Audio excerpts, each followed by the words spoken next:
Hello, is everything okay? Oh, hi, Emma.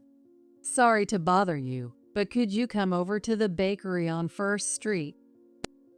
Is something wrong? I left my money at home. I seem to be getting more forgetful these days. Here we go again. Got it. I'll head over now. Thanks. A few minutes later, I arrived at the bakery. Oh, you're here already. You didn't have to rush. Well, I thought you'd be in trouble if you couldn't pay. If you were still eating, I could have come later. Oh, I ordered this after we hung up. What? When I knew you were coming, I suddenly got hungry. Come on, Judy. This is getting to be a bit much. I don't just sit at home all day. But you work from home, so it shouldn't be a problem, right? Even so. Anyway, it's no big deal. Sigh. Lately, these kinds of exchanges have been happening more often, and it's exhausting. I'm Emma, a housewife working from home. I met my husband, Bob, a few years ago, and we got married. We both worked at the same company, but I quit when we got married. After that, I decided to turn my hobby of making jewelry into a business from home, and surprisingly, it became a hit. So I make a decent income. Bob doesn't have any issues with me working from home. We've been able to maintain a good balance in our relationship, but then a problem arose. That problem is my mill, Judy. Judy and I have never been particularly close. In fact, neither are my parents. The reason dates back a few years. Before we got married, I introduced Bob to my parents. But looking back, Judy's unpleasant personality was already evident. My parents were thrilled about the marriage and gave us their blessing, but Judy was different. When she came over to the house, I greeted her. Who is this? I don't let strangers into my house. She was being quite provocative. Mom, this is her. She's my girlfriend, and we're thinking about getting married. Nice to meet you. I'm Emma. Sorry for the late introduction, Judy. Judy responded immediately. I'm not even part of your family yet. Sorry. Don't say things like that. Emma's not married yet. That's rude. Yeah. You're so into her now that you don't need your single mom anymore. Fine. I'll just live my life without bothering anyone from now on. You always say things like that. Stop being so stubborn about everything. Humph. Sorry, Emma. My mom's been a bit stubborn and spoiled since my dad passed away. She's probably just lonely, but she's not only hard on you, so don't take it too personally. If she says something hurtful, just tell me. Okay, thanks. The only good thing from that encounter was knowing that Bob would always stand by me in front of Judy. I'm glad I realized that before we got married. We somehow got her approval for the marriage, but Judy's snide remarks never stopped. At the wedding, she didn't shed a tear. Her constant scowl made the atmosphere at the ceremony quite tense. Some relatives speculated that Judy wasn't really on board with the marriage. There were even rumors that she might be holding back from saying something to me or Bob. I remember Judy's sister telling her to be nicer. But Judy didn't change. Even when my parents tried to engage her in conversation, she would respond, but her attitude was cold. This, combined with a bit too much alcohol, made my father furious. Hey, you. How long are you going to keep that face on? Huh? Our child is getting married here. Do you think it's acceptable for you, the mother, to act like you don't approve? Whatever. This is just how I normally am. If you want me to be celebratory, are you asking me to put on an act? What? What did you say? Hey, Mom, what are you doing on a day like this? Dad, maybe that's enough. Humph. I see. I don't like Emma because she's like her father, huh? What did you just say? Say that again. After this, the wedding was no longer a celebration. Because of this incident, our families haven't seen each other since the wedding. I might be biased as his daughter, but I can't blame my father for getting angry. He's always been a man of strong principles, and he probably couldn't forgive Judy's behavior. Bob came to apologize on Judy's behalf, but my father said it wouldn't mean anything unless Judy herself apologized. Even so, he felt sorry for Bob. Because of this, I didn't see Judy much. But recently, she has been having trouble with her legs. She's having trouble living on her own and seems to need someone's help. The other day, Bob suggested that we might have to live with her. I'm really sorry. I know Judy was rude to you and your parents, but no matter what, she's still my mom.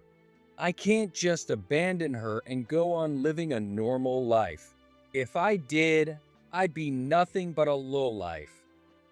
Bob pleaded with me, never breaking eye contact. I couldn't say anything in response to his suggestion. If I were in Bob's shoes, could I abandon my parents? No, I couldn't. So I couldn't dismiss this option. We started discussions with Judy, but as expected, it didn't go smoothly.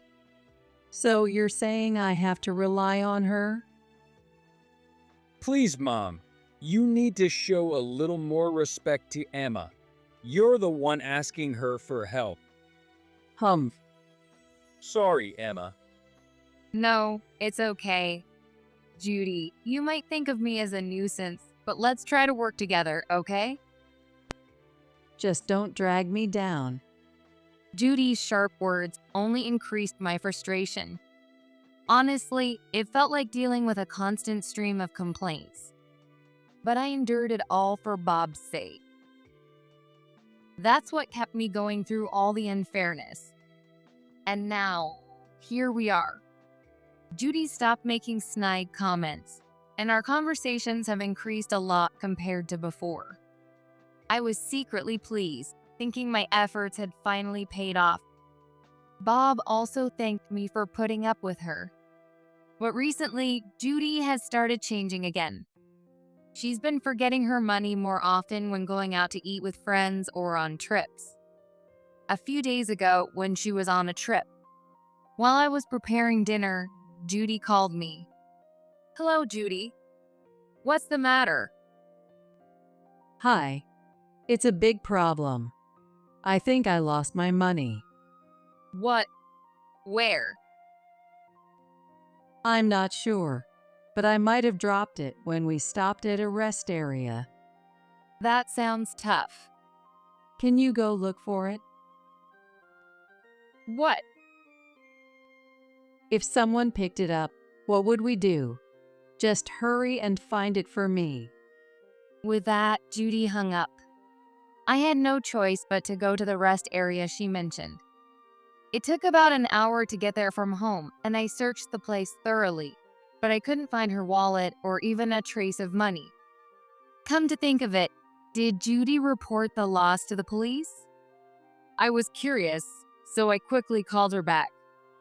Hello. Did you find it? No, I haven't found it yet, but Judy, did you file a lost item report? What? If you lost your wallet, you should report it, right? What did you do? Oh, about that. I was just about to. Wait, what's this? Oh, here it is. My wallet. You found it? Oh, haha. It was in my bag all along. I see. Good, good. Well then. Judy hung up without even thanking me. But when I mentioned the police earlier, she seemed oddly off. What was that about? I pondered over it as I headed home. When I got back, Bob was already there. Welcome back. What happened? Why are you out so late? Well, Judy said she lost her wallet. What? She thought she dropped it at a rest area, so she asked me to go look for it. But I thought it was strange that she hadn't filed a report, and when I called her, she found it. That's some timing. I thought so too. So, she made you go all the way to a rest area for that? Yeah, Sorry. I'll talk to her again. Just know that it's okay to say no when she asks for something unreasonable. thanks, but I'll be fine. The next day, when she returned from her trip, Judy got an earful from Bob. Judy's gaze then shifted toward me, almost glaring. And from there, her harassment only escalated. A few days later, Judy called again after she went out to eat. I don't have enough money. Can you come to the restaurant? What? Judy, didn't you take your wallet? I did, but it wasn't enough. Please bring some more right away. Wait a minute, Judy. I'm in the middle of work right now, so I'll come by as soon as I can. If you don't come quickly, it'll be a problem for me. I just can't right now. Are you okay with me getting arrested for not paying? No, that's not what I meant. Then come right away. And if you tell Bob about this, I'll never forgive you. I was still in the middle of work, and it wasn't a good time to stop, but Judy's insistence made me rush over to her. I had an online meeting with a client today, so I wanted to wrap things up, but this unexpected incident threw off my plans. When I arrived at the restaurant, I saw Judy paying the bill. Judy, why are you paying? Didn't you say you didn't have any money? Oh, I'm sorry. After looking more carefully, I found some money. So there's no problem. You came all this way for nothing. I finally reached my limit and snapped. Enough already. I'm not just sitting around with nothing to do. I had work today too. Oh, so you're saying it would have been fine if I became a criminal? That's not what I'm saying at all. What I'm trying to say is that it's fine if you always find your money in the end. But can't you show a little more consideration? Even today, when I said I couldn't come right away, you insisted. And when I got here, you had already paid. I'm really tired of being jerked around like this. I spoke with a bit of frustration in my voice. I think that's a sign of just how much anger I'd been holding in. Then Judy said something that stunned me. When we decided to live together, you said you'd help out, right? So doing this much is just part of that. What? And what's this? You're acting all high and mighty for a DL. Who do you think you are? Judy continued to berate me. I wanted to snap back, but embarrassingly, I was so cornered by her words that I couldn't say anything. Huh. Fine. It looks like I'll have to teach you what it means to be a dill. With a smug smile, Judy walked away. After that, her harassment intensified, and I finally broke down. A few days later, Bob seemed to notice something was wrong with me. Emma, what's wrong? Huh? Something's up, isn't it? You don't look well. No, it's nothing. As I tried to get up from my seat, Bob grabbed my hand. There's no way you'd look like this if it were nothing. Please talk to me. I want to help in any way I can. As soon as I heard those words, tears started streaming down my face. It felt like a huge weight had been lifted off my shoulders. And I told him everything. I see. I won't forgive her for this. But it's okay. Just talking to you has made me feel better. It's not okay. She's done all this to you. I don't care if she's my mother, I won't let her get away with it. But what will you do? I have an idea. Ha.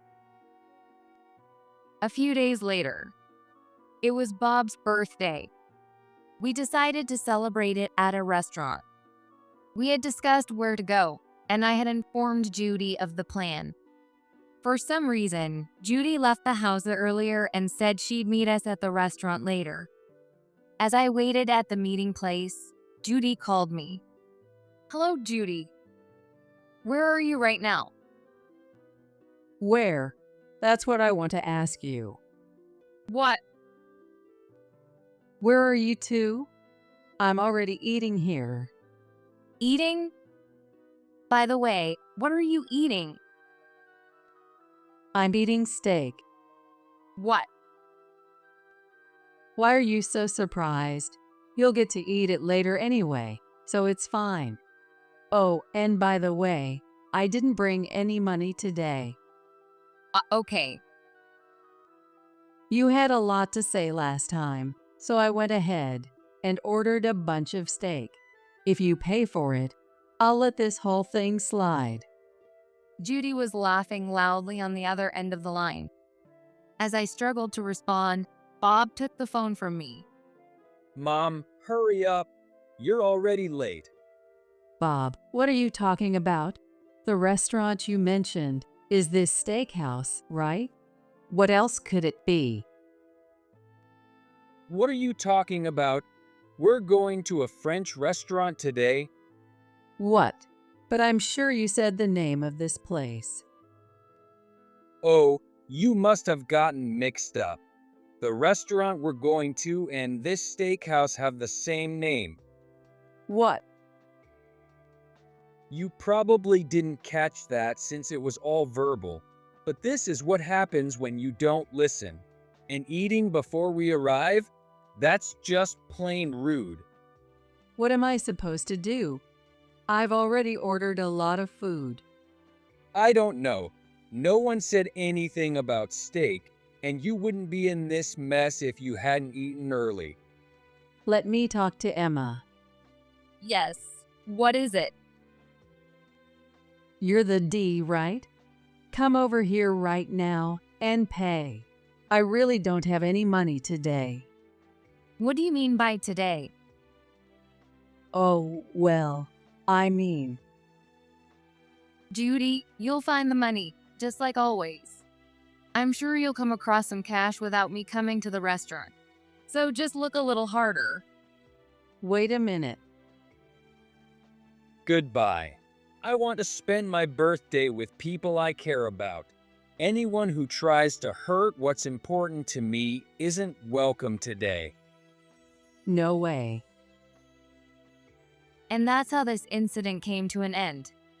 After that, Judy had to call a relative and borrow money to pay the bill. Once they learned the truth, her relatives started to avoid her. Bob kicked Judy out of the house and arranged for her to stay in a different apartment.